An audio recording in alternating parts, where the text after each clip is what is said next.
Good morning, class. For the past couple of days, we have been learning how to add fractions. The fractions we have worked with before have all had common denominators. Today, we are going to be faced with the challenge to learn how to add fractions with uncommon denominators. Today, you will be successful if you're able to add fractions with uncommon denominators. Take a moment to close your eyes and imagine the following with me. You and your friend have decided to make the most delicious cupcakes. Your mom is going to take you shopping and she tells you to take only one grocery list. She doesn't want any ingredients on there twice because she says it will confuse her. The recipes do not call for the same amount of each ingredient. So how are we going to make only one shopping list? Any ideas? Thankfully, by the end of today's lesson, you will be able to successfully write your grocery list for your mom. Let's start with one example. Follow along and write the steps to solve the problem as I solve the problem on the screen. Consider these your notes to help you solve future problems. To begin, we are going to work with the fraction 1/4 and 3/8. Now, something important to know about adding fractions is that when you add them, they must have the same denominator. When we look at these problems, we notice that 4 and 8 are not the same. So how do we make them the same? We have to find this thing that's called the least common denominator. To do this, I will write out all the multiples of 4 and all the multiples of 8 until I find one that matches. Multiples are the numbers that you get when you multiply one number by another. So the first multiple of 4 would be 4, because 4 times 1 is 4, and then we have 4 times 2 is 8, 4 times 3 is 12, 4 times 4 is 16, and then we have 20 and 24. Now if we write out the multiples of 8, we have 8 times 1, 8 times 2, and 8 times 3. Now from this list, to find the least common denominator, we must use the lowest number that they both have in common. So I'm going to go ahead and circle this in red. This is the number 8. Now be careful when you're searching for the least common denominator that you don't skip the first number and accidentally circle 16 or 24 because they are both shared between the two numbers as well. You want to find the lowest common number between the two. So after we have that, we can begin our problem. We want both of these denominators to be 8. To make 4 have a denominator of 8, we know we have to multiply 4 by 2 to get 8. Now, as we are changing the fraction, it is important to always do the same thing to the numerator that you do to the denominator. In this case, since we multiplied 4 by 2, we must also multiply 1 by 2. Then we get the equivalent fraction of 2 over 8. Luckily, in this problem, 3/8 already has a denominator of 8, so we do not have to change anything in this problem. However, if there was not a denominator of 8, we would have to apply these same steps to this fraction. Now that our denominators are the same, we can add the fraction as we have previously learned. Remember, we only add the numerators because the denominators are the same. The correct answer should be 5/8, not 5/16, because we are only adding the numerators. Now, if you were to draw circles and shade in the correct amount of pieces and make them equivalent, you could see that when you put them together, 5/8 of the circle is shaded, because from one problem, we had 2/8, and from the other part of the problem, we had 3/8. Drawing and shading in circles is one option to solve problems like this, but remember, it takes a long amount of time and it is not always accurate. The way we previously discussed is much simpler and more accurate than shading in circles. Now that I have demonstrated one problem for you, let's work through some together so you can understand this concept even more. For this problem, we're going to work with 6/10 and 1/5. So what should we do first? Because we know we can't add these unless they have the same denominator. That's right. You should find the common denominator by listing out the multiples of both 10 and 5. Take a moment to pause the video to list out all of these multiples.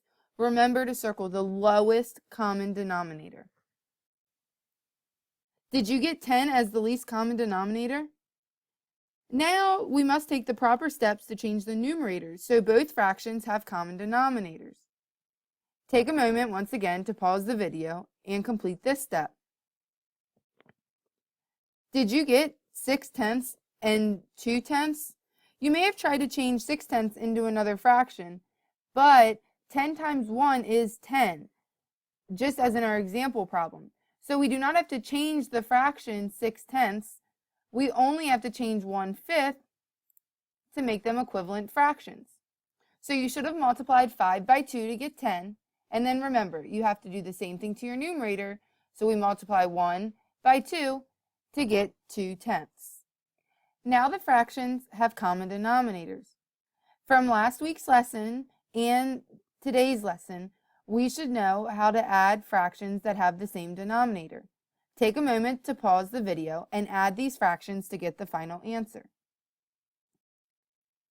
Did you get 8/10 when you solved the problem? If you multiplied only the numerators, your answer should have been 8/10.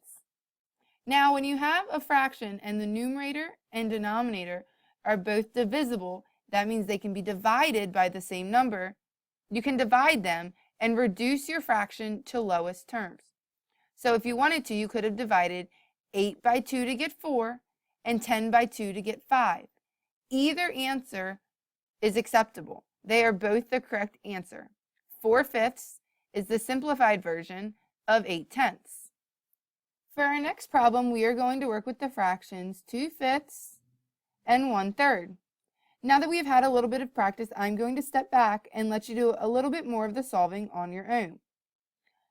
So I hope you noticed when we first looked at the problem, they do not share the same denominator. So go ahead and take the time to make the denominators the same. List out the common multiples and convert the fractions at this time. After you have found the common denominator of 15, you have to make both fractions equivalent. So you should have multiplied 5 by 3 to get 15 and 2 by 3 to get 6. Then you should have come to this fraction because neither one of them have a denominator of 15, and you should have multiplied 3 by 5 to get 15 and 1 by 5 to get 5/15. And your equivalent fractions look like this. Now take a moment to find the final answer by adding 6/15 by 5/15. You may pause the video to find the final answer. Hopefully when you solved the video, you got 11/30. You didn't get 11/30? Well, good job. If you got 11/30, that means that you added both the denominators and the numerators. And when we solve these problems, as I hope you correctly did, you only add the numerators. So the correct answer would have been 6 plus 5 equals 11/15. Now in our last problem, we were able to reduce the answer to simplest terms. But in this problem, 11 is a prime number, so that means only 11 and 1 can go into it. And 11 and 15 do not share any common factors. Therefore, 11/15 is our final answer. And if we slide our blue circle of 6/15 over our red circle of 5/15, we can see that 11/15 of the circle is shaded. Now, in this problem, we are going to work with the fraction 4/9 and 1/2. Pause the video and complete all the steps required before adding, but do not add. First, you should have found an LCD of 18.